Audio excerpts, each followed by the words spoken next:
CDA यानी capital development authority ने 12 ਲੱਖ ਰੁਪਇਆ ਜੁਰਮਾਨਾ ਲੈ ਕੇ ਵਜ਼ੀਰ ਆਜ਼ਮ ਦਾ ਬਨੀ ਗਾਲਾ ਵਾਲੇ ਘਰ ਦਾ ਨਕਸ਼ਾ ਮਨਜ਼ੂਰ ਕਰਕੇ ਇਹਨੂੰ ਰੈਗੂਲਰਾਈਜ਼ ਕਰਤਾ। ਨਕਸ਼ਾ ਤਰਮੀਮਸ਼ੁਦਾ ਬਿਲਡਿੰਗ ਰੈਗੂਲੇਸ਼ਨਸ 2020 ਦੇ ਤਹਿਤ ਮਨਜ਼ੂਰ ਕੀਤਾ ਗਿਆ ਹੈ।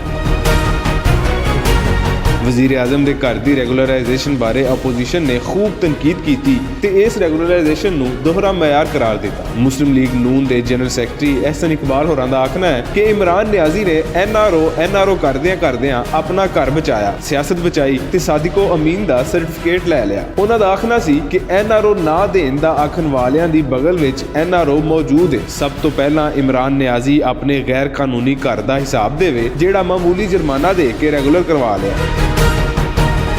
ਅਹਿਸਨ ਇਕਬਾਲ ਹੋਰਾਂ ਦਾ ਆਖਣਾ ਸੀ ਕਿ ਹੁਣ ਵੇਲਾ ਆ ਗਿਆ ਹੈ ਕਿ ਇਹਨਾਂ ਦਾ ਹਿਸਾਬ ਲਿਆ ਜਾਵੇ ਤੇ ਇਹਨਾਂ ਨੂੰ ਦੱਸਿਆ ਜਾਵੇ ਕਿ ਸਹਾਰੇ ਲੈ ਕੇ ਧਰਨਾ ਦੇਣਾ ਕੀ ਹੁੰਦਾ ਹੈ ਤੇ ਅਵਾਮੀ ਧਰਨਾ ਕੀ ਹੁੰਦਾ ਹੈ। ਸਾਰੀ ਕਬੀਨਾ ਲੋਟਿਆਂ ਨਾਲ ਭਰੀ ਹੋਈ, ਕੰਮ ਕਰਨ ਤੇ ਡਰਾਮੇ ਵਿੱਚ ਬੜਾ ਫਰਕ ਹੁੰਦਾ। ਇਸ ਨਾਹਲ ਹਕੂਮਤ ਨੂੰ ਘਰ ਭੇਜ ਕੇ ਸਾਹ ਲਵਾਂਗੇ। ਆਪੋਜੀਸ਼ਨ ਲੀਡਰਾਂ ਦੀ ਪ੍ਰੈਸ ਕਾਨਫਰੰਸ ਤਾਂ ਬੜੀ ਗਰਮ ਹੁੰਦੀ, ਪਰ ਅਜੇ ਤੱਕ ਮੌਜੂਦਾ ਆਪੋਜੀਸ਼ਨ ਹਕੂਮਤ ਨੂੰ ਟਫ ਟਾਈਮ ਦੇਣ ਵਿੱਚ ਨਾਕਾਮ ਹੀ ਸਾਬਤ ਹੋਈ ਹੈ। ਅੱਗੇ ਵੇਖੋ ਕੀ ਹੁੰਦਾ ਹੈ।